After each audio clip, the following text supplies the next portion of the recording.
여러분 안녕하십니까, 반장입니다. AFC는 이번 대회를 앞두고 이강인을 조명하며 박지성의 후계자라는 표현을 썼습니다. 대표팀에서 위기마다 확실한 에이스로 활약하며 한국 축구의 황금 시대를 열었던 박지성처럼 이강인이 한국에 아시안컵을 안길 수 있을지 관심을 표명한 것입니다. 우리 대표팀은 황인범의 선제골이 터지기 전까지 답답한 경기를 펼쳤지만 다행히 골이 터지며 1대0으로 전반전을 마무리. 후반전부터는 이강인이 쇼케이스를 시작하며 자신을 향한 기대치에 응답하는 대단한 플레이를 펼치기 시작했습니다.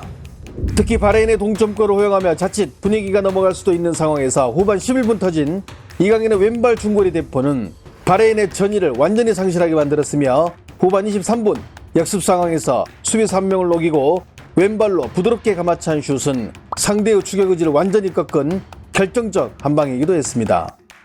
최근 우리 대표팀은 A매치 6경기에서 22골을 넣었는데 이 중 6골이 이강인의 발끝에서 나온 점을 아시안컵에서도 그대로 보여주며 확실히 차원이 다른 모습을 보여줬습니다. 이날 경기는 한 줄로 요약하면 어수선한 경기로 바레인보다 중국 심판이 더 무서웠다고 말할 만큼 노란 치즈를 좋아하는 중국 심판의 일관성 없는 옐로카드 남발은 경기의 최대 오점으로 남았는데요.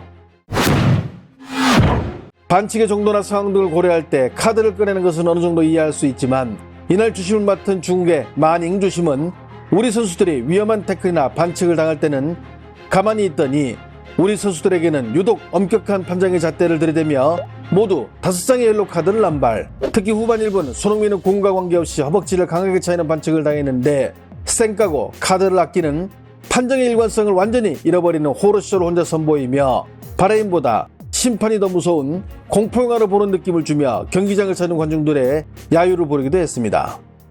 한편 피파 랭킹 106위로 이번에 아시안컵에 첫 출전한 타지키스탄을 맞아 슈팅수 10대 20으로 열세를 보이며 대망신을 당한 중국은 지금도 주심 탓과 자국 대표팀의 수준 탓을 하는 양기류를 타며 스스로 망하고 있는 모습을 보여주고 있는데요.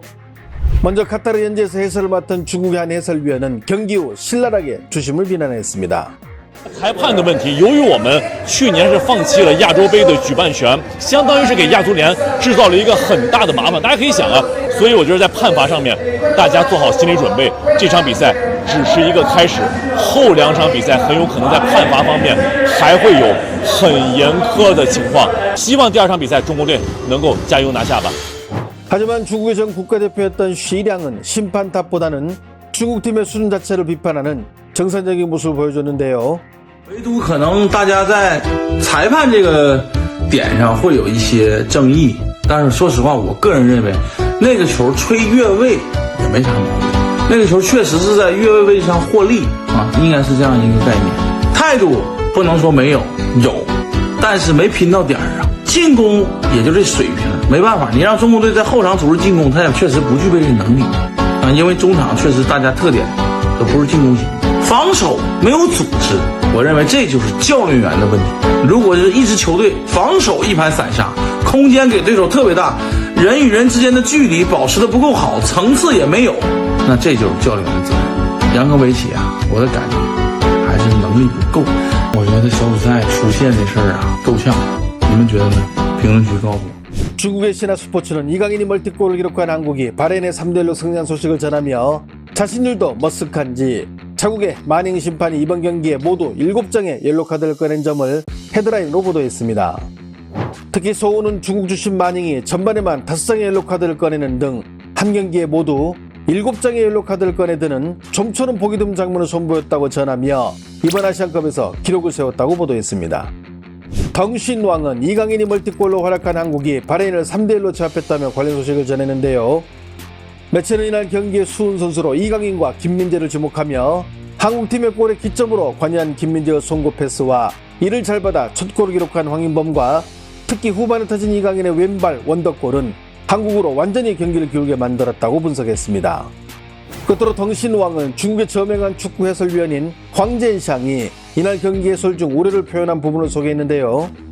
황젠샹은 이날 중국 심판이 한국 선수들을 향해 옐로카드를 남발하는 모습을 보고 17일 중국팀은 레바논을 맞아 두 번째 조별리그 경기를 치르는데 이 경기의 주부심이 모두 한국인들로 배정됐다며 혹시나 이번 판정이 중국팀에 영향을 미칠까봐 아무쪼록 한국 심판들이 정확하게 판정을 했으면 한다는 다소 걱정스러운 멘트를 날린 모습을 소개하기도 했습니다.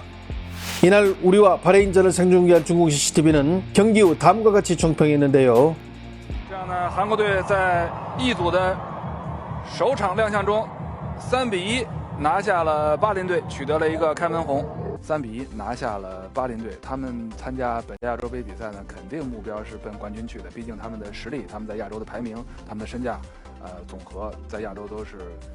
翘楚都是在前3的，而且毕竟多年没有拿过亚洲杯冠军了。这个赛后再给我们总结一下这场比赛看下来的想说的吧，想分享的。我觉得韩国队很成熟，踢的也很有经验。这个反观巴林呢，就是尤其是2个丢球，确实稍微显得这个经验不足了一些。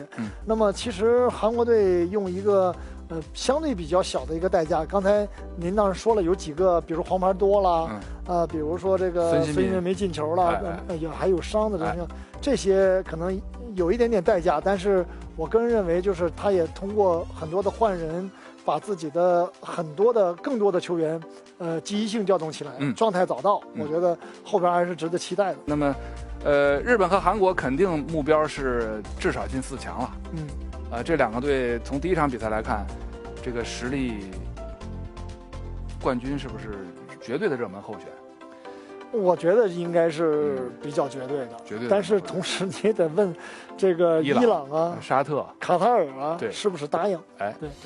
바이도는 한국의 3대1 승리 소식을 전하며 클린스만 감독이 중국 마닝주심의 옐로카드에 불만을 제기했다고 보도했습니다.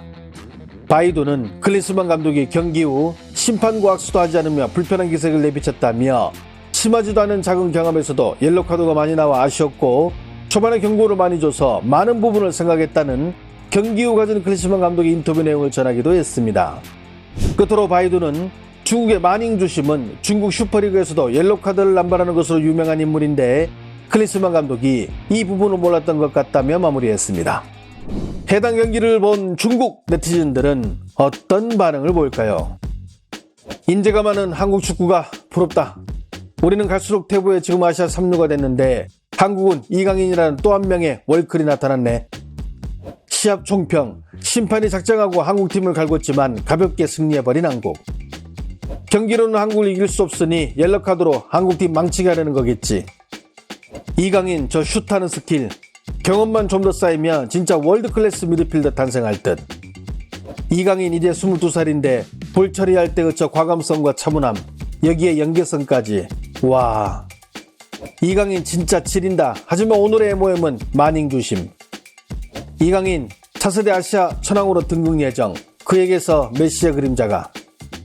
솔직히 한국과 일본의 실력은 이미 유럽과 남미에 근접함. 마닝주심은 중국에서도 욕처먹더니 진짜 마닝의 수준이 딱 중국 축구의 수준이다. 유럽이나 현대 축구의 흐름을 전혀 따라가지 못하며 경기 다 망치네. 중국과 레바논 경기의 주심이 한국 사람입니다. 아마 중국 선수들을 정리해버릴지도. 이게 다 마닝 때문이잖아. 우승으로 가는 첫 관문을 잘 넘은 우리 대표팀. 앞으로 남은 경기에서도 부상 없이 계속 좋은 소식 전해주시길 기원하겠습니다. 좋아요와 알림 설정은 제가 영상을 만드는데 큰 힘이 됩니다. 시청해주셔서 감사합니다. 행복한 하루 보내시길 바랍니다.